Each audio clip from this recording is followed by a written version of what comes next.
Isang magandang umaga po sa inyo lahat, mga minamahal na mga kapatid sa Panginoon, dyan po sa ating church, sa MIBC Maragondon.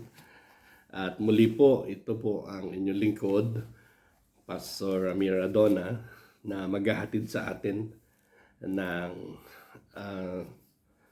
actually, hindi siya una, kundi, unang mensahe ngayong taon na ito sa ating araw ng pananambahan.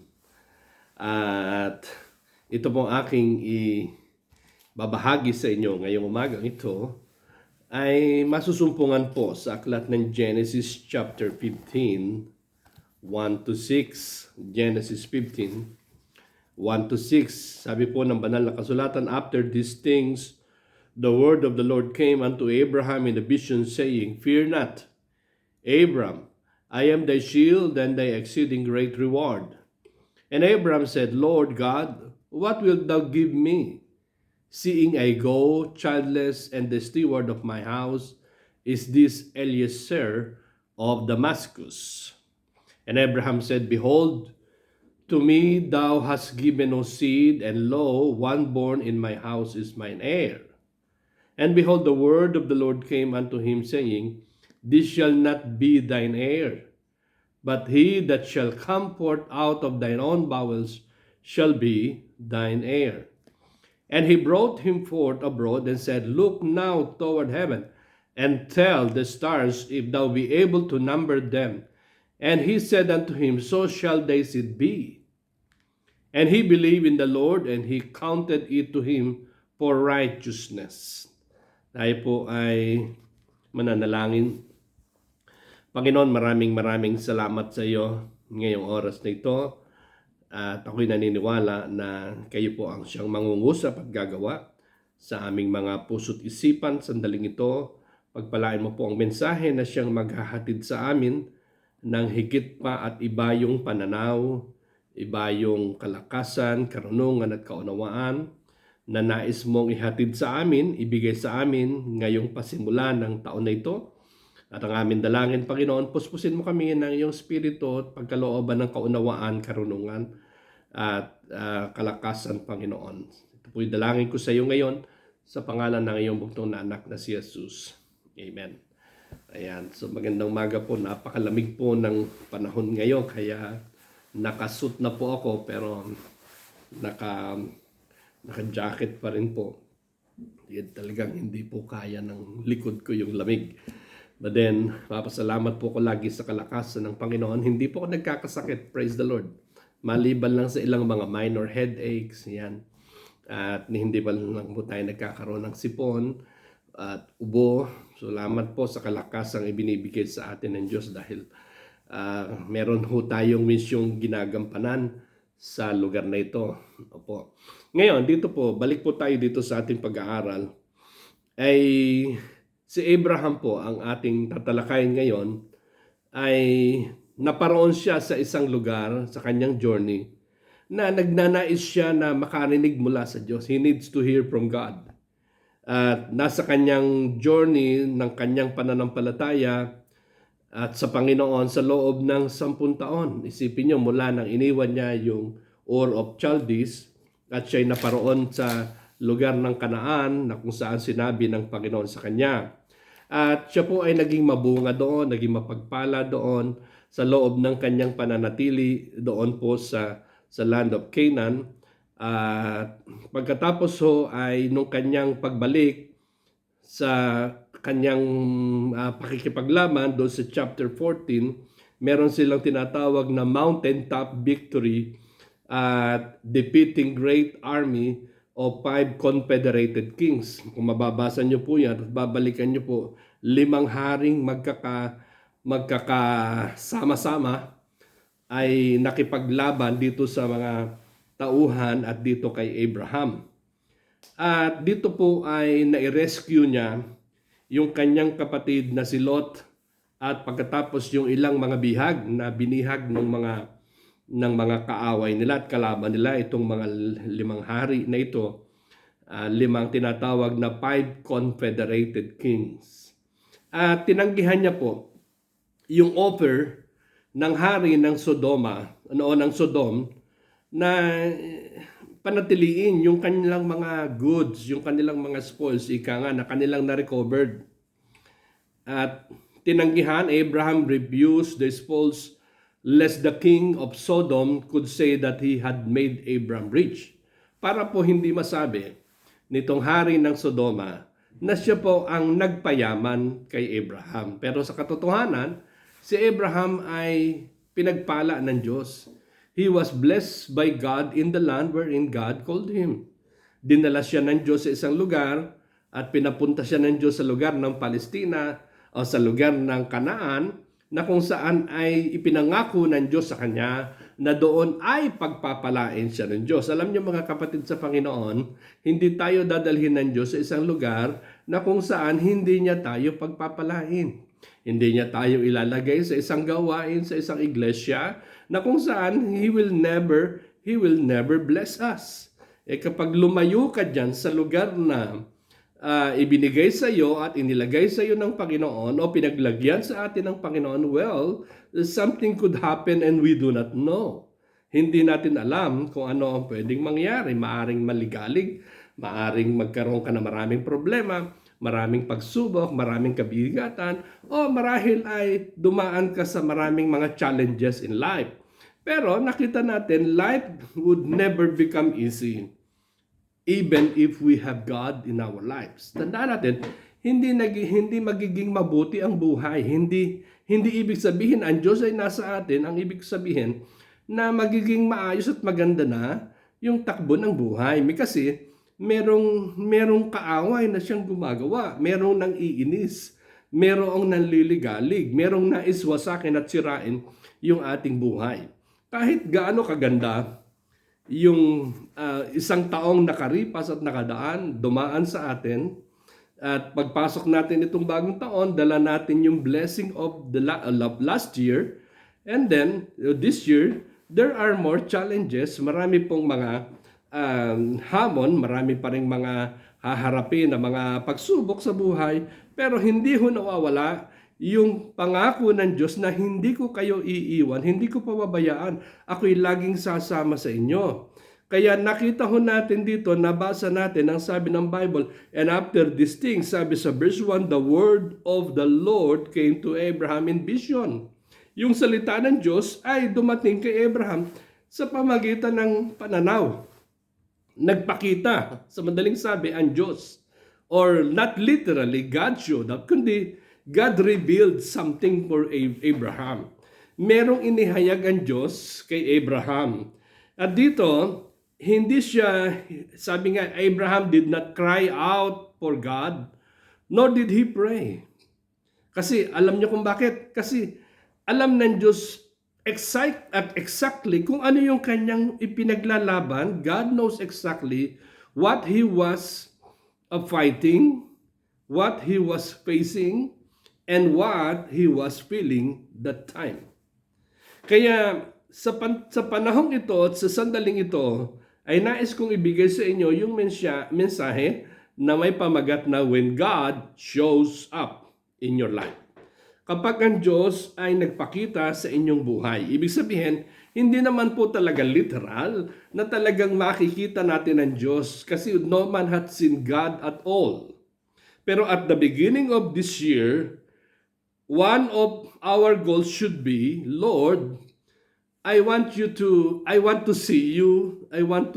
Gusto kong makita kayo, yung gawa ninyo sa aking buhay. Gusto kong maranasan, Panginoon, yung kapangyarihan mo sa pagsisimula ng taon na ito. Gusto kong maranasan, dakilang Diyos, yung iyong dakilang gawa sa aking buhay. Hindi ko man natin makita personally ang Diyos, but we could experience the presence of God, the power of God, and we could notice, pwede nating maintindihan at maunawaan kung ano yung purpose of God, yung gawa ng Diyos.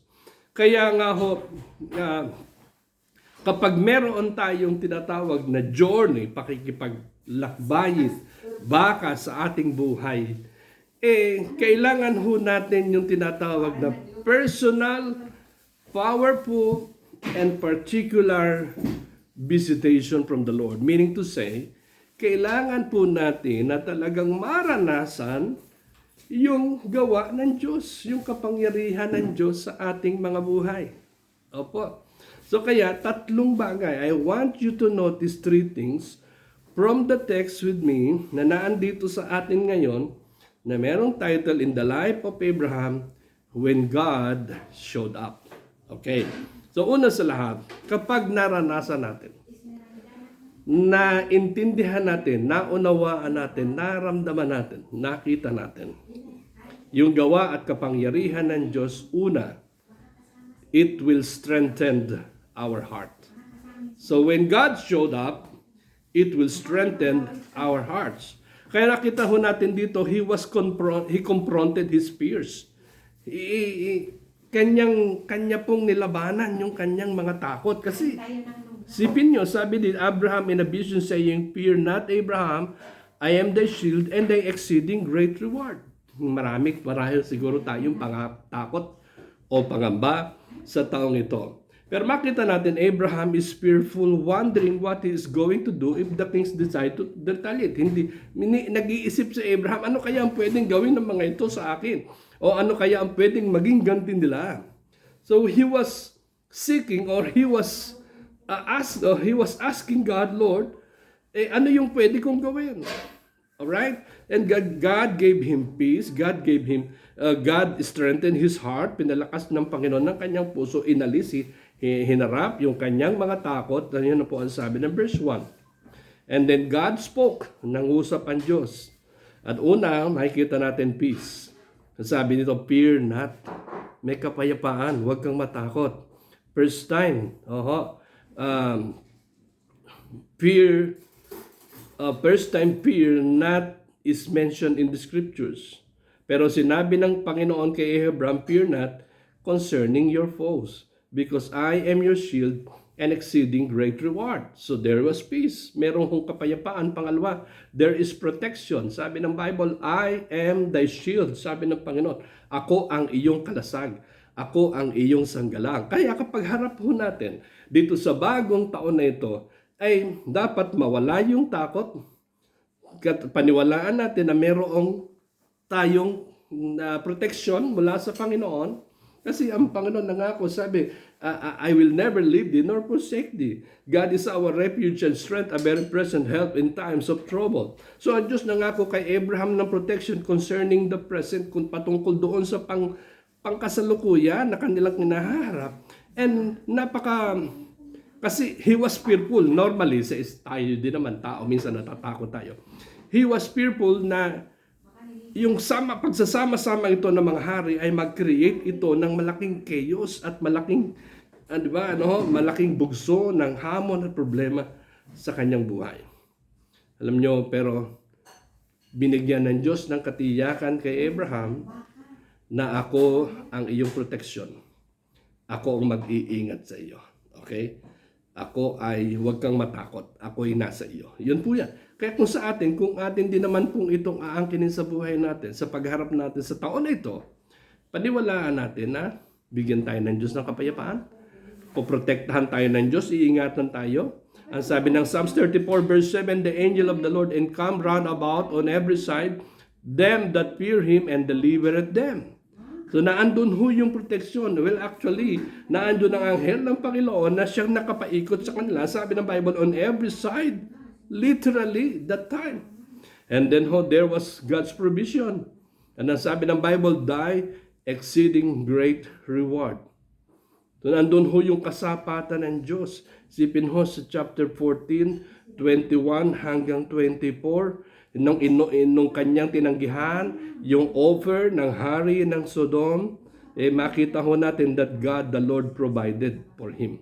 Yung salitang exceeding great reward means God is going to be Abraham's personal and precious treasure. Ibig sabihin, ang Diyos ang magiging personal at talagang dakila o precious treasure, dakilang yaman na meron si Abraham. Tayo din naman ganon, mga kapatid.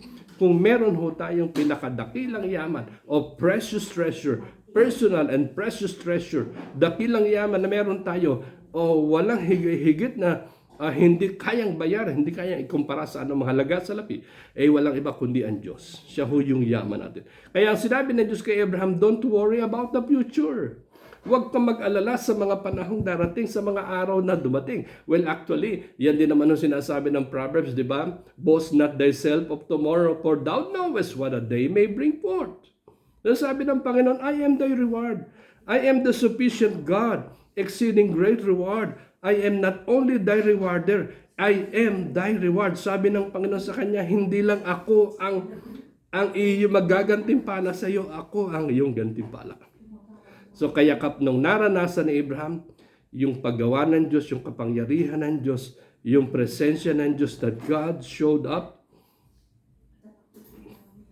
strengthened his heart. Secondly, settled his heart. Corrected his focus. Inayos yung kanyang pananaw.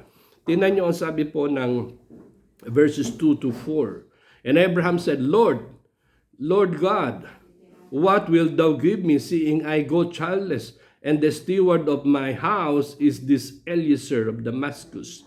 And Abraham said, behold, to me thou hast given no seed, and lo, one born in my house is mine heir. And behold, the word of the Lord came unto him, saying, this shall be thine heir. This shall not be thine heir, but he that shall come forth out of thy own bowels shall be thine heir. Sipin ho ninyo, napapalibutan siya ng takot eh. He was also compounded by the fact, ika nga, when God called him, nung tinawag siya ng Panginoon, 10 taon na nakalipas, naiwanan niya yung Ur of Chaldees, nangako ang Diyos sa kanya, sa kanyang mga binhi, sa kanyang mga anak, that will make him a great nation. Pero meron ho siya dito, yung kanyang alaga, na kanyang alalay, na mula sa yung kanyang katulong, ang pangalan na Eliezer, taga Damascus. Sabi ng Panginoon, Abraham, hindi yan ang iyong nagiging tagapagmana. Hindi yan ang ipinangako ko sa iyo. Ang sabi ng Panginoon sa kanya, hindi baga kapag binasa natin yung Genesis chapter 12, ang sabi, pararamihin ko ang iyong lipi. Kasing dami ng, di ba? Like the stars, at gaya ng bituin sa langit. Sabi, he shall be great, magiging dakila. He shall be father of great nations. Pagpapalain ko yung magpapala sa iyo, susumpain ko yung susumpa sa iyo, at sa pamamagitan mo ay pagpapalain ko ang lahat ng mga pamilya. And on earth, I will bless the family of the earth through him. Kaya ho, yung pangalang Abraham, the name Abraham means father of many. But Abraham did not have any. So Abraham is compounded by the fact, alam niyo yung napapalibutan siya, na nadadagdagan siya ng mga katotohanan ito, ng mga fact na ito. Ano ho yung kanyang damdamin marahil? Alright? So, marahil sa kanyang sarili ay andun ho yung doubt marahil, pero wala ho nabasa siguro sa isang personal na, sa ordinaryong tao pwede magkaroon nun, pero wala ho nabasa na si Abraham ay nagkaroon man lang ng anumang alinlangan sa pangako ng Diyos. Ang tendency sa atin, may ganun tayo eh. May alinlangan tayo, may takot tayo, may pangamba tayo, may insecurity tayo, meron tayong mga kabigatan. Pero kapag pinanghawakan natin talaga yung pangako ng Diyos, tuto pa rin ho ito ng Diyos. Kasi what God promised, He is able to perform. So what we could see here is in action He fought. In action He fought. Sabi niya, I go childless, thou hast given no seed. Sabi, wala akong anak, hindi mo ako binigyan ng anumang binhi. Doon sa Genesis chapter 13, verse 15 to 16, ang sabi, unto thy seed I will give this land. I will make thy seed as the dust of the earth. So sa kanyang isip, paano kaya yon? Wala akong anak. Sabi niya, wala akong binhi, wala akong tagapagmana. Pero sabi ng Panginoon sa kanya, Abraham, hindi siyan, hindi si Eliezer, kundi pagkakalooban kita, paniwalaan mo lang, At sundin mo lang ako at akong gagawa sa buhay mo, akong nangako, akong tutupad niyan. At talagang totoo naman po na kapag ang Diyos nangako, tutuparin niya. Kapag ang Diyos ang gumawa, gagawin niya. Because what God promised, He is able and willing to perform. And you notice that in the Bible, even in the New Testament, he staggered not at the promises of God because he believed that what God promised, He is able and willing to perform. Second, the fact that confronted him. Doon sa verse 4. Ano sabi ng Bible? And behold, the word of the Lord came unto him, saying, This shall not be thine heir, but he that shall come forth out of thine own bowels shall be thine heir. Ito yung katotohanan, ito yung fact na sinasabi ng Diyos kay Abraham. Now, pinaalala ng Diyos kay Abraham yung kanyang pangako. Sabi ng Diyos sa kanya, si Eliezer shall not be thine heir. Quit trying to solve it. Oo, tumigil ka na sa pag-solve sa mga bagay na yan. Pinangako ko sa iyo, sinabi sa kanya, sa iyo, I will give you a son, and I'm willing to do it, sabi ng Panginoon sa kanya. And then look up, tumingin ka lang, maniwala ka lang, magtiwala ka lang. Gagawa ang Diyos. Alam nyo minsan, kapag tayo ay dumadaan doon sa tinatawag na uncertainties of life, parang walang katiyakan, yung fact na nakikita natin, well, it seems nothing is happening. It seems all I have done is not working. It seems that I have done my best, but it seems it's not enough. Ginawa ko na yung mga gawa ko, nagtitiwala ako, pero parang kulang pa rin. Alam nyo, dapat pagtiwalaan pa rin natin ang Diyos. And the feelings that compounded him, and then pangatlo, the fact that confronted him. Yung katotohanan na siyang nag-confront sa kanya, na siyang bumalik sa kanya. Kasi alam nyo minsan, kapag nawawala na tayo ng pag-asa, nawawala na tayo ng katiyakan, at wala tayong natatanaw, na wala tayong walang parang walang nangyayari, meron po kasi gumagawa ang Diyos. God is still working. Amen? So, kaya nga strengthen his heart, settled his heart, the same thing that God will strengthen our heart, that God will settle our hearts, and number 3, God will shield our hearts. And he challenged his faith. Hinamon yung kanyang pananampalataya dito sa verse 5 and 6. And he brought him forth abroad and said, Look now toward heaven and tell the stars, if thou able to number them. And he said unto him, So shall they sit bitin. Sabi niya, tumingin ka sa langit. Sabihin mo sa mga bituin, kung kaya mong bilangin sila, sabi ng Panginoon sa kanya. And he said unto him, So shall thy seed be. Yung iyong binhi, ganun din. Gaano karami? Isipin nyo, gaano karami ang lahat ng mga naniniwala sa Diyos. Gaano karami ang lahat ng mga mananampalataya sa buong mundo. Isipin nyo, sabi ng Bible, gaano karami ang iyong lipi, ang iyong lahi, ang iyong binhi. And 6, and he believed in the Lord, and he counted it to him for righteousness. Alam nyo sa taong ito, sa panahong ito, dapat magkaroon tayo ng kasigurudahan sa ating puso. We must have the assurance, we must have the strong faith, and we must challenge our faith for this year na talagang hindi para hamonin ng Diyos, kundi para paniwalaan. Para angkinin na kung ano yung sinabi ng Diyos, paniniwalaan natin. Okay? Challenge his faith. Una, patungkol sa utos ng Diyos. First is God's command. Ang sabi, look up and see my power. Tumingin ka sa langit. Yan sabi ng Panginoon sa kanya. At tingnan mo kung ano yung kapangyarihan. Look up and see the stars. Count them if you can. Parang yan Parang sinabi ng Panginoon yan. Parang parang kagaya ng awit na count your blessings, name them one by one, and you will see what the Lord has done. Hindi mo kayang bilangin kung ano yung blessing na pwede kong ibigay sa iyo, kung ano yung pwede kong gawin sa buhay mo. Imagine mga kapatid, gaano kadakila ang buhay na ginawa ng Diyos kay Abraham. Sure his heart. Pinangakuan, totoo. At yung pangako ng Diyos talaga pong nangyari. Look up and see my plan. Tingnan mo ano yung plano ko sa iyo, mga kapatid. May magandang plano, may mabuting plano ang Diyos sa buhay natin sa taong ito. at sa mga darating na taon. And then we could see God's command and also Abraham's confession. Sabi sa verse 6, and he believed in the Lord and he counted it to him for righteousness. Sabi po ng teksto, Abraham believed in the word. Yung salitang believe, the word believe, dito sa ating teksto is literally the word amen. And Abraham says, amen to God. Nung sinabi ni Abraham sa Diyos, amen Panginoon, amen Lord. So be it, or so let it be. Yun ang ibig sabihin nito. Or I believe it, pinaniniwalaan ko ito. And Abraham's day began in fear and ended in faith. Let's eliminate all fears. And let's keep on trusting God.